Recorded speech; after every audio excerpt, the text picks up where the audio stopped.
Al-Fatihah.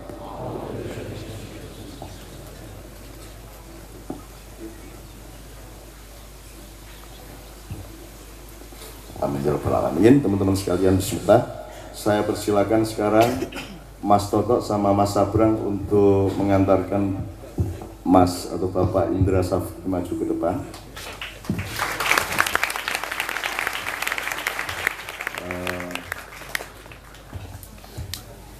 Leto juga harus maju kalau lengkap, karena Leto memberi satu lagu yang dihibahkan kepada kesebelasan Garuda Muda U19. Mas Toto, saya mohon maju ke depan.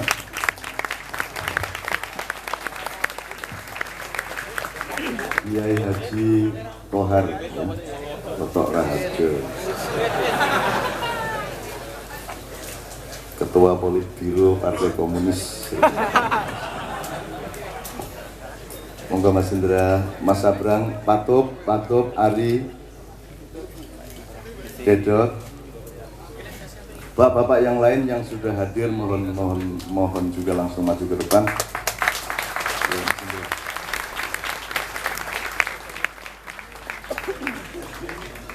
Ya, mari. Sabrang, Mas Toto, bismillah. Ya.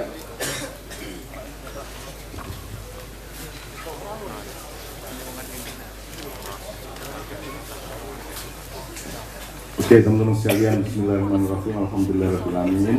Malam hari ini, Mas Indra duduknya sampean yang enak saja, gimana? Tidak usah harus seperti saya. Yang enak aja. Sebagaimana saya nonton U19 di Kridosono ya, di Papua juga saya kurani rek wong lawas rek. Bajingan. Amin kleru Kridosono wele nesu. Saiki nesuwan ya. Ngomong waduh macet dalane ning Jakarta mule ndarani anti Jokowi to. Wah jan saiki angel tenan arep ngopo-ngopo iki. Arep gawe kotak-kotak nggo rumangsane ngene, arep gawe ora kotak-kotak rumangsane ngene ya angel tenan. Ning kliru Kridosono lho. Monggo Pak Mustofa ya kleru terus nek ngomong kae. Pak Mustofa sekalian dong maju ke depan. Mana Pak Mustofa Hasim? Bapak tamu yang lain saya mohon juga dengan segala kerendahan hati kalau bisa diajak ke depan.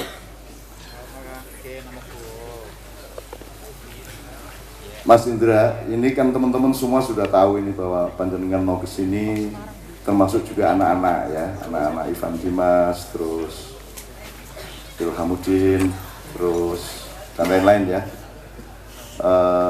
Ada 1-2 halangan, tapi tidak apa-apa, teman-teman ini kita masih punya waktu panjang, kita masih punya peluang-peluang yang panjang. Mari Pak Mustofa. Pak Mustofa dulu kenapa jalannya agak lamban, karena dulu terlalu main bolanya terlalu giring bal malah dia digiring bal kan? Ini Mustofa, silakan. Oke. Kowe kiper.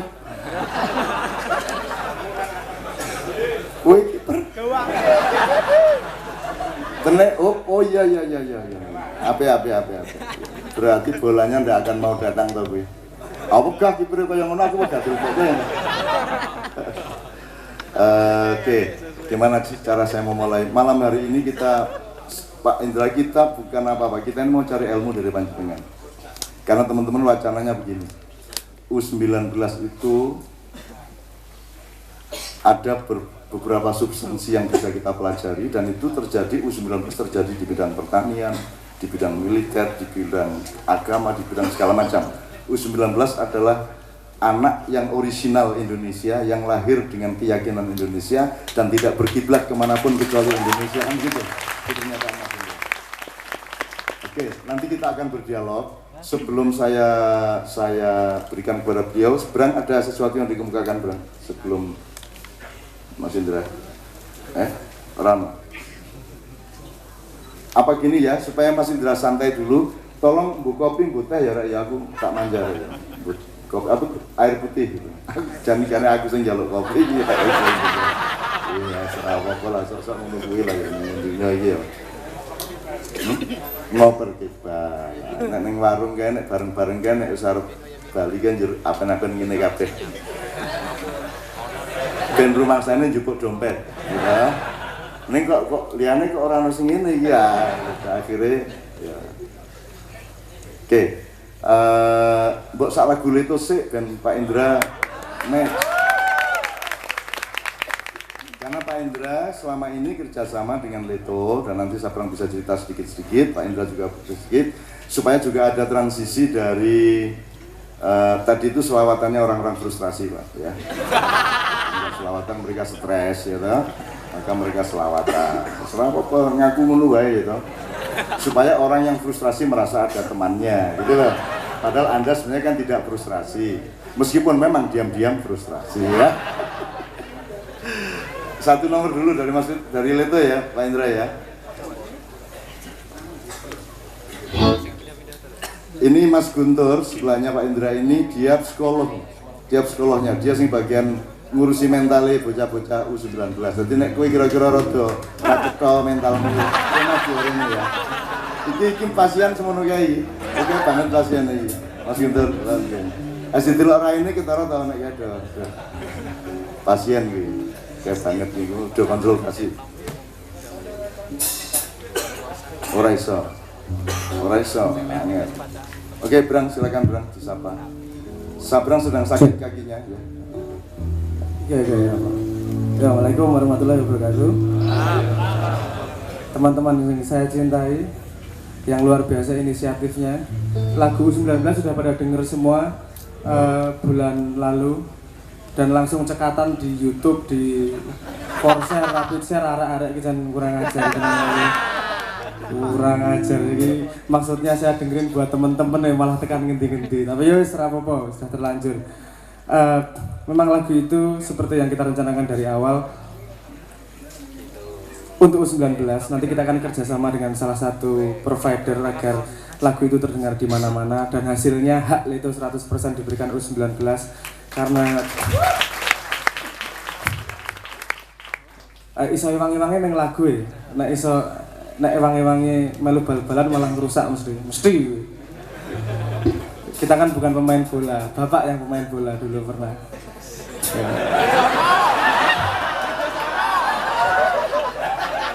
Cara percaya diraba garse, pateng prentol kaya ra karuan men. Kita cuma pemain winning 11 lah maksimal.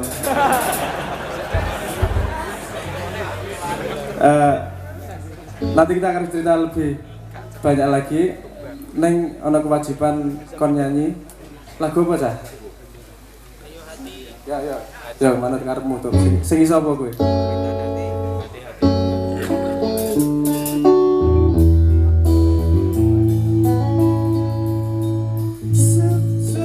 Tiba waktu senja, ku genggam tanganmu dan bertanya, apakah bisa kau membawa rasa yang engkau punya selamanya tentang kita dan tentang cinta, tentang janji yang kau bawa. Jika nanti saat kau sendiri temukanku di fatwa hatimu, kan datang waktu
teman-teman semua, ini bedanya orang sakti dengan orang yang nggak terlalu sakti ya.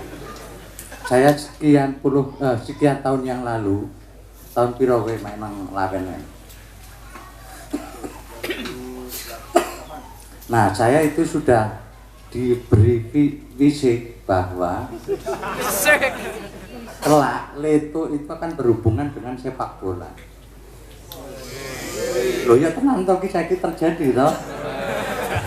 Ngono ya lah. Iya, jadi aku wis ora perlu udah tahu tadi begitu Leto membikinkan lagu untuk U19 itu saya udah nggak terlalu kaget itu karena jadi tahun berapa?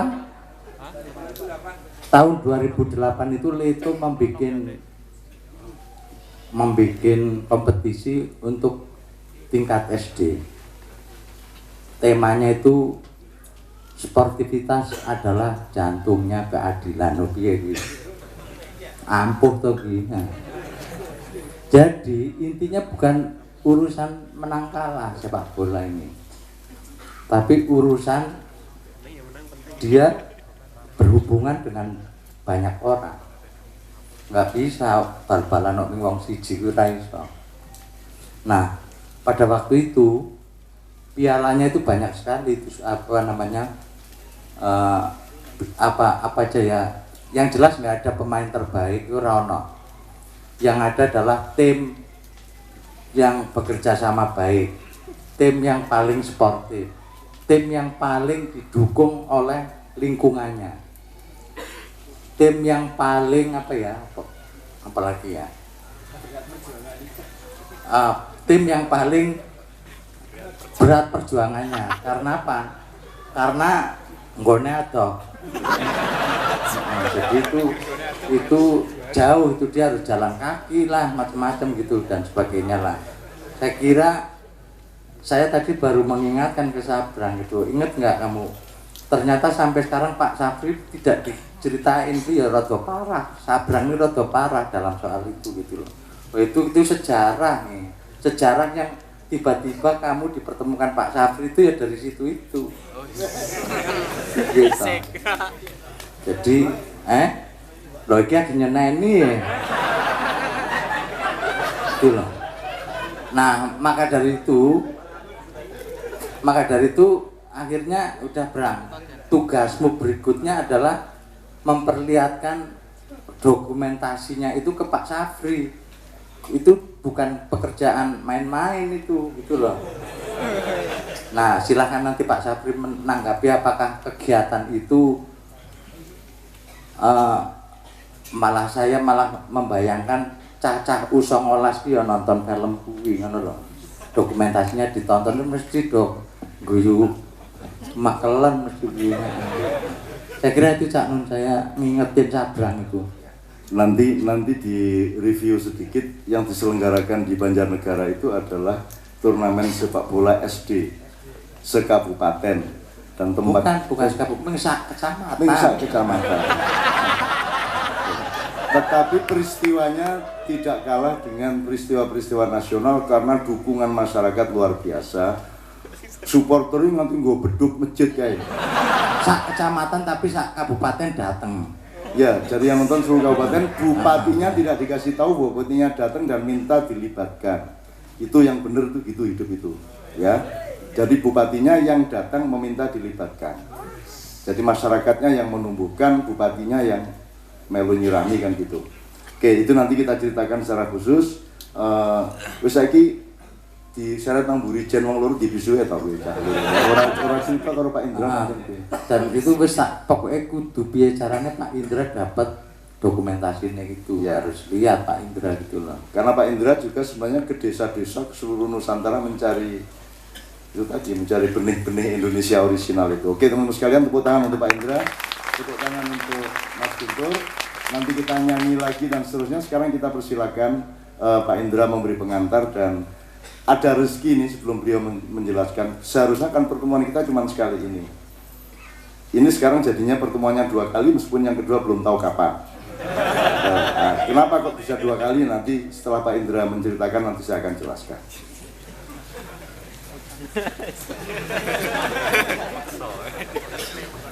Assalamualaikum warahmatullahi wabarakatuh. Saya mau menyampaikan perasaan saya dulu.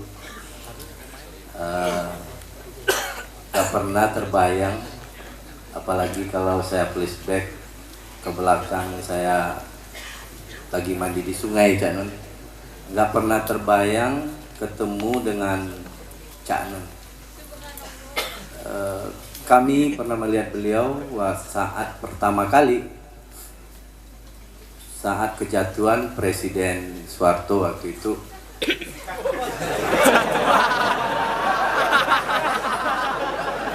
Jatuhnya Presiden. Enggak.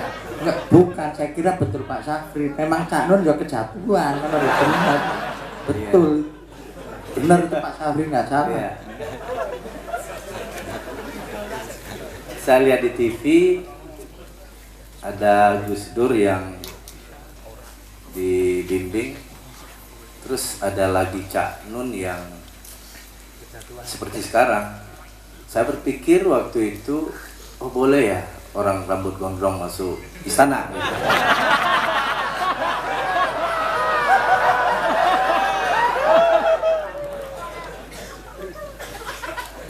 Setelah itu saya coba mencari siapa sih yang rambut gondrong itu gitu. Dan alhamdulillah ketemu pertama tanggal di Hotel Universitas Negeri Jogja, tempat kami menginap. Beliau alhamdulillah hadir di situ.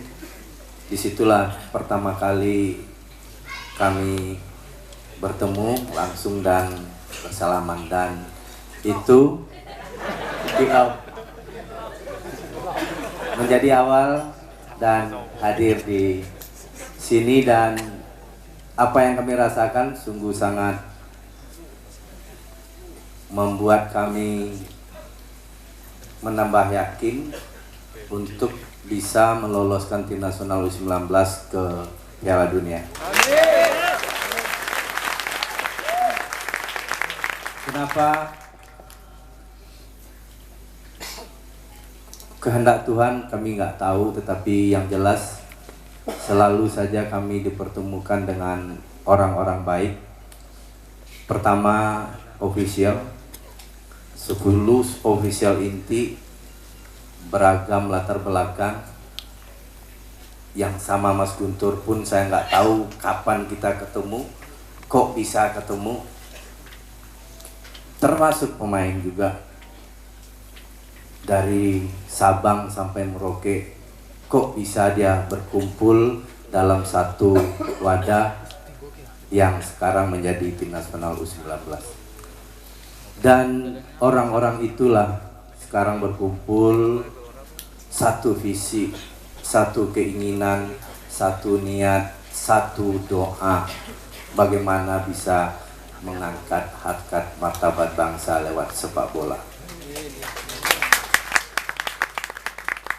Ditambah lagi ketemu dengan beberapa orang yang selalu menguatkan kami, termasuk Cak Nun yang kami anggap menambah keyakinan kami untuk bisa berbuat lebih baik.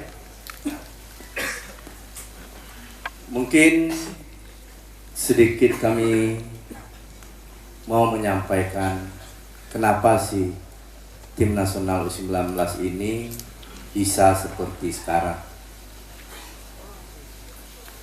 Pertama, mungkin awalnya keyakinan kami. Kami yakin sekali Indonesia ini adalah negara yang sangat besar di semua sektor, termasuk sepak bola. Kami diuji oleh Tuhan waktu itu 2011, yang dari ujian itu muncul evaluasi, di mana tahun 2011 kami hadir di PSSI, diberi tanggung jawab untuk membentuk tim nasional U16 mengikuti kualifikasi Piala AFC di Thailand. Kita disodorkan pemain oleh PSSI, federasi saat itu, berjumlah 65 orang. Kami latih selama 2 bulan, termasuk saat itu juga ada Ramadannya. Kita berangkat ke Thailand. Alhamdulillah kita gagal total di situ. Itulah titik awal kami melakukan evaluasi. Saat itu belum ada Mas Guntur, hanya 3 orang waktu itu, karena PSSI waktu itu memang hampir semua tim mungkin bahwa sepak bola itu hanya bisa diselesaikan oleh segelintir orang. Ada kami, ada Coach Jarod, ada Coach Nur Sailan. Waktu itu di media massa dan di jaring sosial dibilangnya trio jin katanya. Jarod, Indra, Nur Sailan. Tapi memang tidak cukup hanya jin yang menyelesaikan sepak bola Indonesia. Setelah itu baru kami evaluasi itu pemain semua. Rupanya titik permasalahan kenapa kita tidak berprestasi selama ini, saya mau singkatkan saja. Satu, tidak adanya kejujuran. Kejujuran apa? Kejujuran dalam memilih pemain.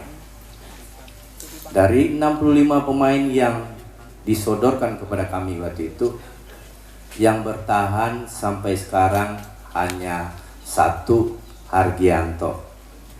62 orang tereliminasi. Kami maju dengan presentasi ke PSSI. Di presentasi itu kami canangkan tim nasional U17 setelah itu, karena kita mulai dengan 17 setelah 16 gagal, menuju Piala Dunia tahun 2015 dengan target 2012 mengikuti event-event. Kita juara 2 kali di Hong Kong. Itu cikal bakalnya. Tetapi tidak ada ekspos media, tidak ada sponsor, tidak ada tur Nusantara yang disiarkan oleh TV, tidak ada duit yang miliar-miliar. Kami makan nasi bungkus, kami pernah tidur di masjid, kami pernah tidur di hotel yang tidak berbintang.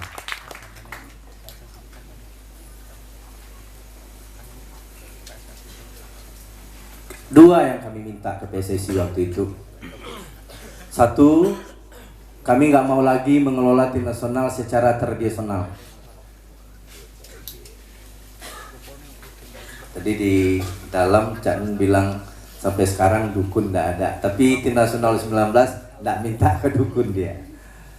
Yang kedua, kami nggak mau lagi bikin tukang tendang bola. Karena tukang tendang bola udah sangat banyak di Indonesia.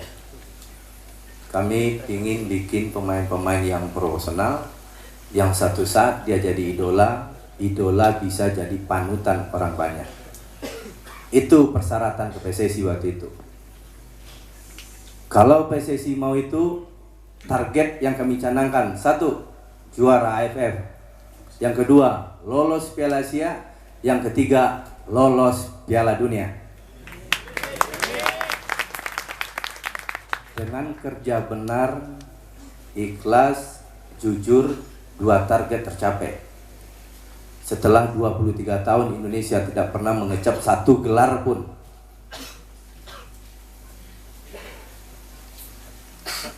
Juara AFF.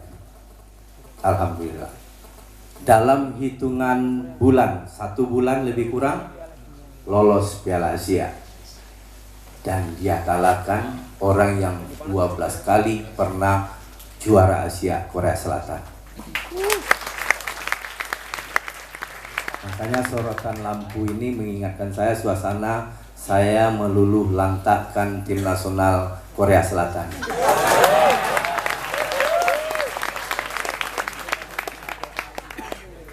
Satu lagi yang belum tercapai, yang akan kita wujudkan di Myanmar nanti, yaitu lolos Piala Dunia. Amin ya Allah. Tidak mudah memang, tetapi kami ofisial lain berserta pemain tidak pernah sedikit pun tidak yakin itu bisa tercapai.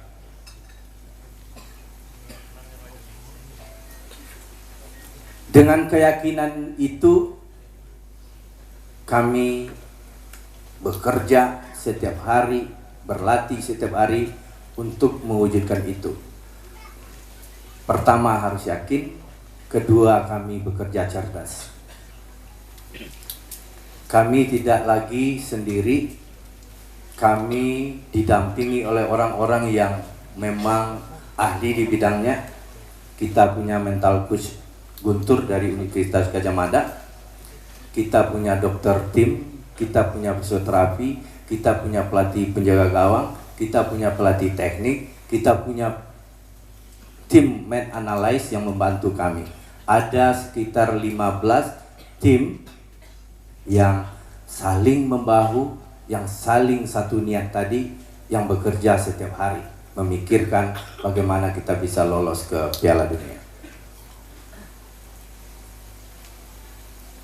Insya Allah program sudah berjalan sekitar lebih kurang 6 bulan. Kerja cerdas tadi kami terjemahkan dalam bentuk periodisasi persiapan tim nasional U19 menghadapi Piala Asia, dibagi 3 tahapan. Tahap kedua sekarang, tahap pertama selama 2 bulan kami di Batu hanya untuk meningkatkan kondisi fisik. Di situ kami mau, mungkin kalau mendengar sekarang ada Sahrul namanya anak Ngawi yang orang tuanya memetik daun teh di Gunung Lawu ya. Jadi ada program namanya hari Rabu, setiap Rabu itu cross country. Itu lari jarak jauh di semua gunung yang ada di Kota Batu. Ada Panderman, Coban Rondo, ada lain-lain gunung. Setiap Rabu itu kita melakukan cross country. Saya karena kasihan melihat mereka, saya tanya Sarul, Rul kamu nggak capek Rul? Jangankan gunung Panderman coach,